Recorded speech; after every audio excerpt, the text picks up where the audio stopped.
What's going on, guys? So I appreciate a lot of my OG subscribers may have already seen the first video I ever made on this channel, which was why I went vegan. It was my first ever video, right? I get confused. It seems like it was so long ago, but it was only about 8 months ago now. It's crazy. I think in total so far I've made about 75 videos, which is pretty good going. I think my goal for my first year is going to be about, 100, 120. We'll see. Quality and quantity. So I appreciate that those people who have been following me for that long will already sort of know my thoughts on this topic. But today I just want to sort of recap for anyone who's new to the channel what my vegan story is. So back in the day, I was your typical meat-eating bodybuilder. 5 eggs a day, steak, chicken, tuna, all those bro foods which are, best for building muscle, right? Well, fortunately, those days are long gone. I mean, I would put footage here showing you what my meals used to be like, but I don't really want to because I find it kind of a bit distasteful given the fact that a lot of those meals included what I now see to be dead flesh as opposed to just food items, which I'll talk about in a bit. But basically, those days are long gone, and that is thanks to my girlfriend. So back in the day, not only was I a meat-eating bro scientist, but I also used to think that vegans were like a sort of cult. I used to associate them with just being this sort of like cult-like following, and why would I want to associate with those guys, right? Fortunately, last year my girlfriend made me aware of Gary Yourofsky's speech. It's called The Best Speech You'll Ever Hear. I'll put a link to it in the top right-hand corner. So I sat down and started watching it here on YouTube, and I know a lot of people had reservations with Gary as a person, like they don't particularly like him or the way he presents his content. But I wasn't bothered by that. What I wanted to actually listen to was the content itself.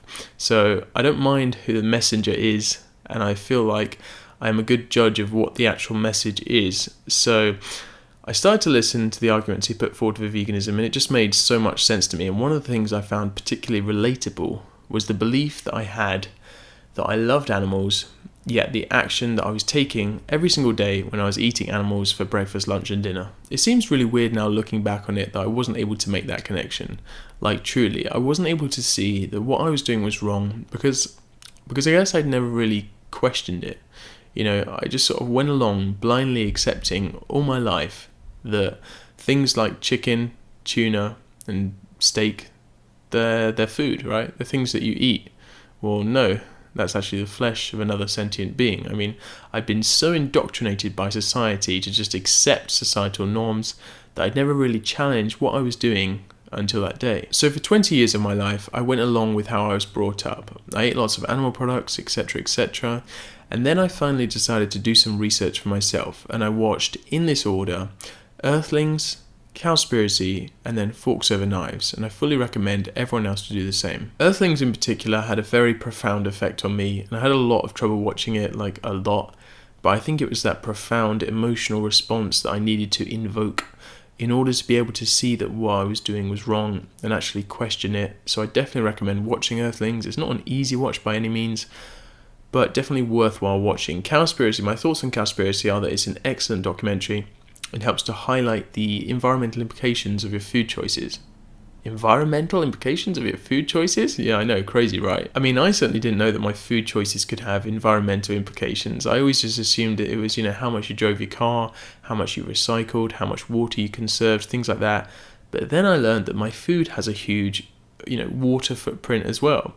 So when I was trying to save water, when I was cleaning my teeth and things like that, all of those efforts were nullified as soon as I went to eat some beef or some eggs, particularly with beef. What a relief. But I think one of the things that struck me in particular was that how water intensive the production of some of these animal products are. For instance, beef. 1 pound of beef can require up to 2,500 gallons of water to produce. It's just crazy when you think about it. I'm trying to turn my taps off to save maybe a gallon, and then I'll go and eat some beef mince, and then essentially the water footprint of that food is about 1,000 gallons. So it's like, what am I doing? And then there's the greenhouse gas emissions.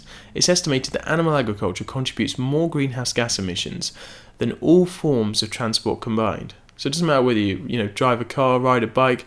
If you're still eating animal products, you're still contributing greenhouse gas emissions. If this wasn't the nail in the coffin, I then went on to watch Forks Over Knives, which looks at the health implications of a diet rich in animal products.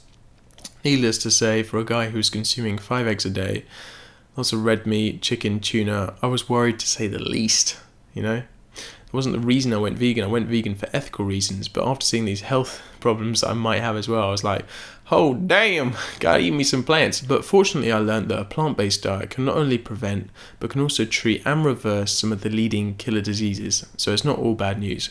I highly recommend Dr. Michael Greger's work, fantastic plant-based doctor. Link to one of his videos in the top right hand corner, definitely check him out. But watching all these films and doing all this research just hammered home this message that veganism was the way to go. I mean, it just makes too much sense, it honestly does. You're saving lives, you're saving the environment, and you're saving the health of yourself at the same time, and you get to enjoy all this wonderful, vibrant vegan food. I mean, what's not to love? Beyond the ethical, environmental and health arguments for veganism, it's important to remember that it is not inferior for building muscle. I mean seriously, vegans are not all skinny white hippie girls, okay? I don't know where that came from. You're not going to lose your muscle if you switch to a vegan diet. You're also not going to lose your libido, because that's a very popular myth that people like to perpetuate, is that if you switch to... Well, I don't need to explain it, okay? If you're considering it, just go for it. You'll continue to progress with your physique goals and make all kinds of vegan gains. I've been vegan now for 8 months and have noticed nothing but positive changes to my physique, my training, my diet, my mindset, absolutely everything. I love it. It's been the best decision of my life so far. I'll never go back. I just wish I'd made this decision sooner. Thank you very much for watching, guys. That is the end of this video. Please give it a like for these vegan biceps. No, I'm joking. But yeah, please do drop the video a like, subscribe if you're new, and I'll see you in the next one. Peace.